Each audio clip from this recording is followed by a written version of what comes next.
জালে নিজেই আটকা পড়ল খুনি। শহীদ ওসমান হাদির খুনের ঘটনায় নতুন মোড়, ফাঁস হল রাঘব বোয়ালদের মুখোশ। খোঁজ মিলল হাদি হত্যার অন্যতম মাস্টারমাইন্ড বাপ্পির। যমুনা টিভির অনুসন্ধানে জানা গেল ভয়ঙ্কর তথ্য। হাদির হত্যাকারী ফয়সালকে ভারতের মেঘালয়ে আটক করা হয়েছে। ফয়সালকে দেশে ফিরিয়ে আনতে চেষ্টা চলছে বলেও জানিয়েছে পুলিশ। এদিকে স্বরাষ্ট্র উপদেষ্টা সাংবাদিকদের জানান, হাদি হত্যার বিচার অন্তর্বর্তী সরকারের আমলেই হবে।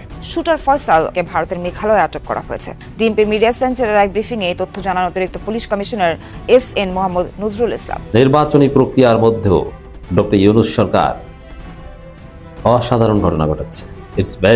নিজের ফেসবুকের এক পোস্টে ক্যান্টনমেন্ট এলাকার একটি ভবনের ছবি জুড়ে দিয়ে সাংবাদিক ইলিয়াস হোসাইন দাবি করেছেন, সবশেষ তথ্য অনুযায়ী সেনাবাহিনী নিয়ন্ত্রিত এই ভবনের কোনো একটি রুমে হাদির খুনি ফয়সালকে রাখা হয়েছে। আসসালামু আলাইকুম দর্শক, নতুন একটা ভিডিওতে সবাইকে স্বাগতম। দর্শক, যেখান থেকে চলমান তথ্য জানতে এই ভিডিওটি ক্লিক করেছেন তাদেরকে অনুরোধ করে বলবো ধৈর্য সহকারে সম্পূর্ণ ভিডিওটি মনোযোগ সহকারে দেখবেন। জন্যই বলছি যে আজকের এই ভিডিওতে এমন একটি তথ্য আপনাদের সাথে শেয়ার করতে যাচ্ছি যা শুনলে আপনারা অবাক হতে বাধ্য হবেন। দর্শক, তারই সাথে ভিডিওর শুরুতে অনেকগুলো ভিডিওর অংশ বিশেষ আপনারা ইতিমধ্যে দেখেছেন, যে দর্শক দেখে বুঝতে পারছেন আজকের ভিডিওটা কত গুরুত্বপূর্ণ এবং আকর্ষণীয় হতে যাচ্ছে। দর্শক, আমি আর কথা বলবো না, চলুন মূল ভিডিওতে নিয়ে যাই। তার আগে বলবো, যারা এখন পর্যন্ত আমাদের চ্যানেলটি সাবস্ক্রাইব করেন নাই, প্রতিনিয়ত আপডেট খবর পেতে আমাদের চ্যানেলটি সাবস্ক্রাইব করে পাশে থাকা বেল বাটনটি বাজিয়ে দিবেন।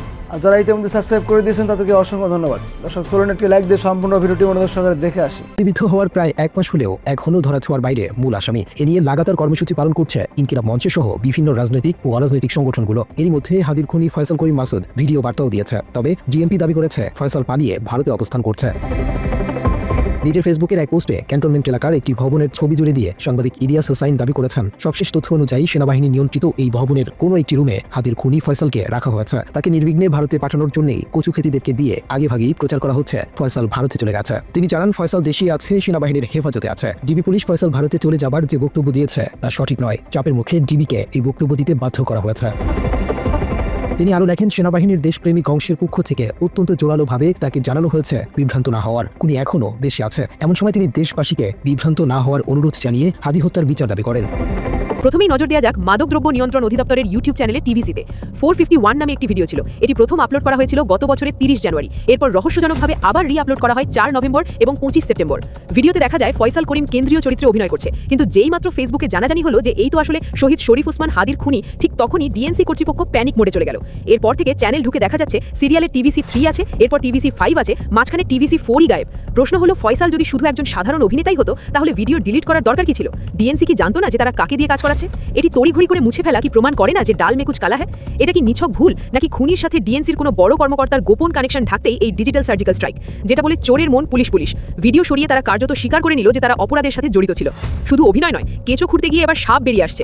ইনকিলাব মঞ্চের সদস্য সচিব আব্দুল্লাহ আল জাবের একটি মারাত্মক অভিযোগ এনেছেন। তিনি দাবি করেছেন এই টিভিসি তৈরির 3-4টি ফোন ফয়সাল নিজেই পেয়েছিল। অর্থাৎ খুনি ফয়সাল শুধু অভিনেতা নয়, সে একজন সরকারি ঠিকাদারও। তার নিজস্ব কোম্পানির মাধ্যমেই এটি তৈরি। ভাবুন একবার, স্বরাষ্ট্র মন্ত্রণালয়ের ফান্ড বা জনগণের ট্যাক্সের টাকা গেছে খুনির পকেটে, আর সেই টাকা দিয়েই হয়তো কেনা হয়েছে শহীদ ওসমান হাদিকে খুনের বুলেট। আব্দুল্লাহ আল জাবের প্রশ্ন তুলেছেন, 5 আগস্ট বিপ্লবের পরও প্রশাসনের ভেতরে ঘাপটি মেরে থাকা আওয়ামী লীগের পুরনো সেটআপের লোকজনই কি ফয়সালকেই কাজ বাড়িয়ে দিয়েছে? 2024 সালের 8 নভেম্বর মোহাম্মদপুরে আদাবরে অস্ত্রের মুখে 17 লক্ষ টাকা লুটের সময় হাতে নাতে গ্রেফতার হয়েছে এই ফয়সাল।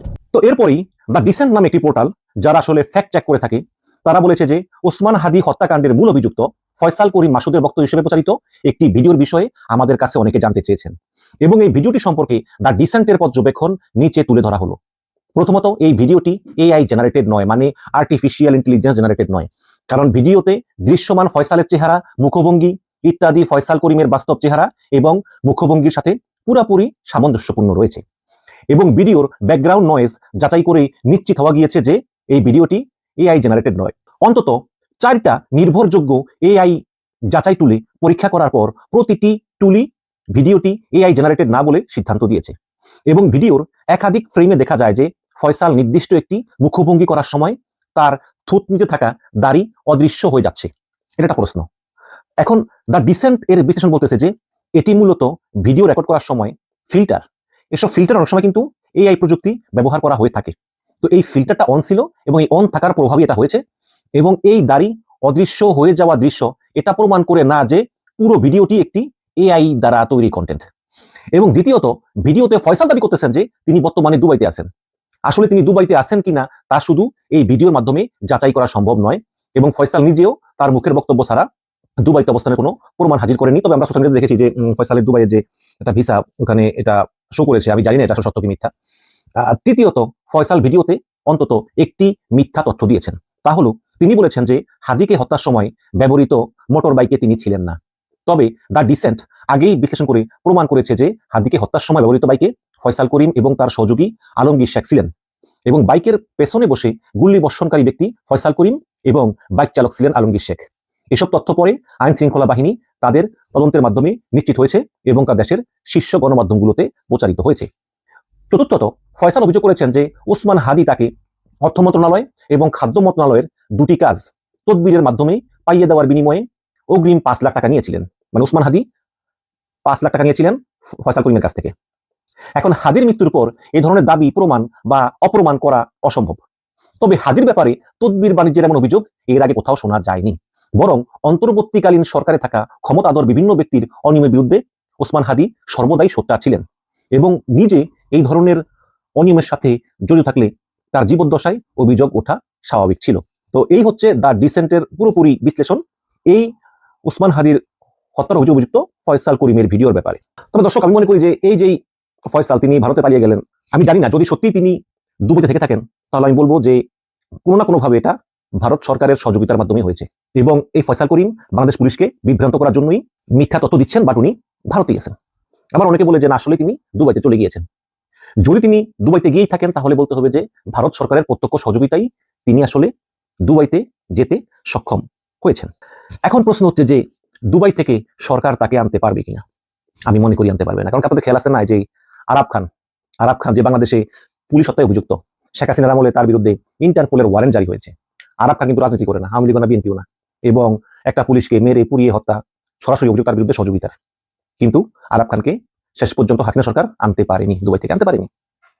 তো এখানেও আসলে কতটুকু আনতে পারবে এটা নিয়ে আমার সন্দেহ আছে। বাট এখন পর্যন্ত এটাই সংবাদ যে ওসমান হাদির হত্যার অভিযোগে অভিযুক্ত ফয়সাল করিম তিনি বলতেছেন তিনি নির্দোষ, তিনি ওই মোটর বাইকে ছিলেন না, বাট তিনি ছিলেন এটা তিনি মিথ্যা বলতেছেন। এবং দ্বিতীয়ত, তিনি আসলে দুবাইতে আছেন কি নাই এ ব্যাপারে শিওর হচ্ছে না।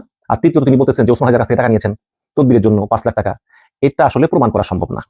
তবে ধারণা করা হয় যে ওসমান হাদি এই টাকা নেননি, কারণ তিনি সৎ।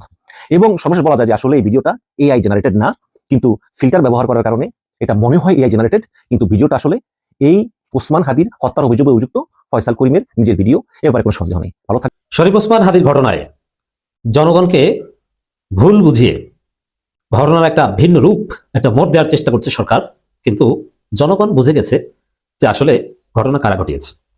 দর্শক, 7 জানুয়ারি বা 7 জানুয়ারির মধ্যে শরীফ ওসমান হাদির হত্যার ঘটনার চার্জশিট দেওয়ার কথা ছিল মামলার।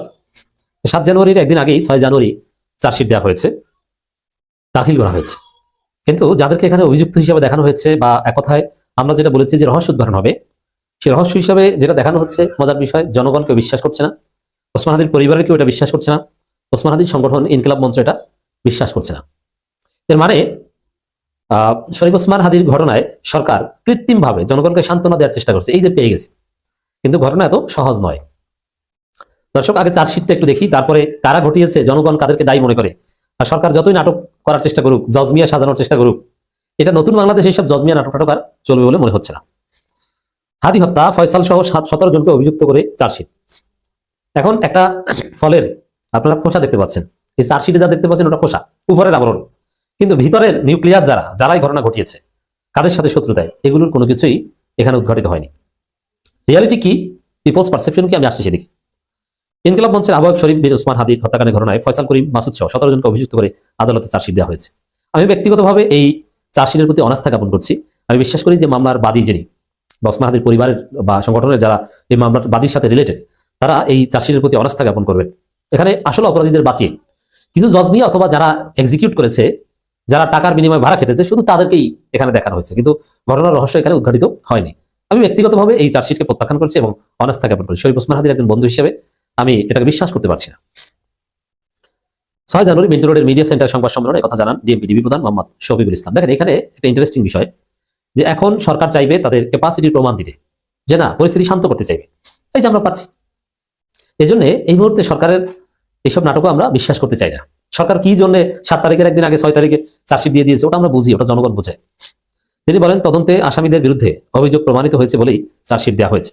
চার্জশিট দেওয়া 17 জনের মধ্যে 12 জন গ্রেপ্তার এবং 5 জন পলাতক রয়েছে। এই 17 জন এরা যে জড়িত না, আমি এখানে জজমিয়া নাটকের সাথে তুলনা করতে চাই না, এসেন্সে মিল থাকলেও বাস্তবিক পক্ষে মিল নেই। কারণ এখানে যে 17 জনকে দায়ী করা হয়েছে, এই 17 জন কোনো না কোনোভাবে জড়িত, ইটস ট্রু, কিন্তু মূল পরিকল্পনাকারী এরা নয়, বা ওসমান হাদির মূল শত্রু এরা নয়। এরা জাস্ট টাকার বিনিময়ে কাজ করেছে। এরা প্রফেশনাল কিলার, এবং প্রফেশনাল কিলার যারা, they are related to Awami League, it's true, but এই ঘটনা আওয়ামী লীগ সরাসরি ঘটায়নি, এই সাহস আওয়ামী লীগের নেই। এটা কারা ঘটিয়েছে আমি আসি সেদিকে। জনগণ যেটা মনে করে ওইটি সঠিক, যাদের নাম অনেকে নিতে ভয় পায়। অবশ্য তাদের বিলুপ্তির একটা পথ এসেছে। গুম কমিশনে এই ঘটনার সাথে যারা জড়িত বলে মানুষ মনে করছে, সেই সংগঠনকে বিলুপ্ত করে দেওয়ার প্রস্তাব দেওয়া হয়েছে বা সাজেশন দেওয়া হয়েছে। তিনি বলেন তদন্তে আসামিদের বিরুদ্ধে অভিযোগ প্রমাণিত হয়েছে। এরকম কত চার্জশিট দেখেছি, আবার চার্জশিট উল্টে যেতে দেখেছি। 21 আগস্ট গ্রেনেড হামলার মামলার ঘটনা কে না জানে। ওই 21 আগস্ট গ্রেনেড হামলার সাথে তারেক রহমান জড়িত বলে মনে করা হচ্ছে, এখনো থাকতে পারে। কিন্তু যেভাবে জজমিয়া নাটক সাজানো হয়েছে, ওইসব চার্জশিট মার্কশিটও বাদ দিয়ে আবার নতুনভাবে বিচার করা হয়েছে। তো ওসমান হাদি হত্যার প্রকৃত অপরাধীদের এই বাংলার মাটিতে একদিন বিচার করা হবেই, কোনো ভুয়া চার্জশিট চলবে না। হাদি হত্যাকাণ্ড নিয়ে তিনি বলেন রাজনৈতিক প্রতিহিংসার কারণে হাদিকে হত্যা করে। শুধু কি রাজনৈতিক প্রতিহিংসা না, এই জায়গায় হচ্ছে বাস্তবতা গোপন করার চেষ্টা। ভারতের আধিপত্যবাদের বিরোধিতা করার কারণেই ভারত পরিকল্পিতভাবে ওসমান হাদিকে হত্যা করেছে, এটা হচ্ছে সত্য কথা। এখন ভারতের সেনাবাহিনীকে সরাসরি বাংলাদেশি লোক হত্যা করেছে না, তাদের মাধ্যমে করিয়েছে। এরা অত্যন্ত প্রভাবশালী, যাদের মাধ্যমে হত্যাকাণ্ড ঘটানো হয়েছে তারা গুম খুনের সাথে জড়িত, তারা এই ধরনের হত্যাকাণ্ড ঘটাতে অভ্যস্ত, নাটক করতে অভ্যস্ত, হত্যাকারীদের নিরাপদে বের করে দিতে অভ্যস্ত। এরকম অনেক ঘটনা আছে। অভিযুক্ত ফয়সালের ভিডিও বার্তা নিয়ে শফিকুল ইসলাম বলেন ভিডিও বার্তা দিতেই পারে, কিন্তু তার বিরুদ্ধে জড়িত থাকার প্রমাণ পাওয়া গেছে। ভিডিও বার্তার কোনো বা ভিডিও বার্তা কেন দিয়েছে, ফয়সালের ভিডিও তো দূরের কথা, শরীরের গন্ধ আসে এরকম কোনো প্রমাণও রাখার কথা না। ইউরোপ আমেরিকা থাকলেও ভিডিওতে আসার সাহস পাওয়ার কথা না, কিন্তু ভিডিও বার্তা দিয়েছে। এর মানে এখানে কেউ ফয়সালের মাধ্যমে ভিডিও বার্তা দেওয়ার ব্যবস্থা করেছে জনগণকে ভুল বোঝাতে, অথবা প্রকৃত অপরাধীদের আড়াল করতে, অথবা ফয়সালকে কেন্দ্র করেই যেন সমস্ত নাটক বা ক্লাইম্যাক্স আমরা দেখি, আসলে অপরাধীরা যেন কোনোভাবে আলোচনায় না আসে, এই জন্যই ভিডিও নাটক ভিডিও বার্তার মাধ্যমে দেওয়ার ব্যবস্থা করেছে। এবং বলা হচ্ছে দুবাই, আবার বলা হয়েছিল ভারত, আবার দুবাইতে এখন তো শীত বেশি না আমার জানা মতে, কিন্তু সেখানে এমন শীতের পোশাক করেছে as if it is Bangladesh. অতএব ভেজাল আছে। অভিযুক্ত ত্রয়োদশ জাতীয় সংসদ নির্বাচন ও গণভোটের তফসিল ঘোষণার পরদিন 12 ডিসেম্বর ঢাকায় পুরনো পল্টনে বক্স কালভার্ট রোডে একটি চলন্ত মোটরসাইকেল থেকে রিকশা থাকা আদিকে মাথায় গুলি করা হয়। এরপরে শহীদ হন, এটা জানেন আপনারা সবাই। এখন কি মনে করেন যে এরকম জড়িতকে আরো কিছু জড়িত নাম দেওয়া হয়েছে? কোন এক সাবেক ওয়ার্ড কাউন্সিলর যুবলীগ নেতা তাইজুল চৌধুরী বাপ্পির নির্দেশে নাকি গুলি করা হয়েছে। তাহলে এখানে জনগণ মনে করে, বা ইটস রিয়ালিটি, ওসমান হাদি সংগঠন পরিবার মনে করে এটা ভারত এটা করেছে, এবং ভারত কার মাধ্যমে করিয়েছে? ডিজিএফআই এর মাধ্যমে করিয়েছে, এটা তারা মনে করে। ডিজিএফআই নামটা নিতে অনেকে ভয় পায়, কিন্তু মজার বিষয় গুম কমিশনে ডিজিএফআই বিলুপ্ত করে দিতে বলেছে।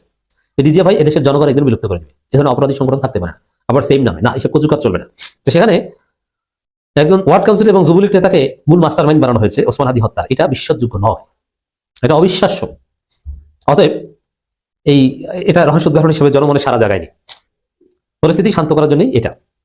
এখানে ইনকিলাব মঞ্চের অন্যতম নেত্রী ফাতিমা তাসনিম ঝুমা সম্ভবত ঢাকা ইউনিভার্সিটি নেত্রী, তিনি যেটা বলেছেন, স্পষ্ট করে বলি, সে কেবল গুলি নির্দেশ দিয়েছে, মানে ওই যুবলীগ নেতা, হত্যার পরিকল্পনা তার নয়, হত্যার নির্দেশও তার নয়, কাউকে আড়াল। দর্শক, আশা করি সম্পূর্ণ ভিডিও মনোযোগ দেখলেন এবং সবগুলো বিশ্লেষকের বিস্তারিত আলোচনা দেখলেন। দর্শক, আপনারা কি এই বিশ্লেষকের সাথে একমত নাকি দ্বিমত অবশ্যই আমাদের কমেন্ট বক্সে জানিয়ে দেবেন, এবং পারলে ভিডিওটি শেয়ার করে সবাইকে দেখার সুযোগ করে দেবেন। দর্শক, আজকের মতো এ পর্যন্তই, দেখা হবে নতুন একটা ভিডিওতে।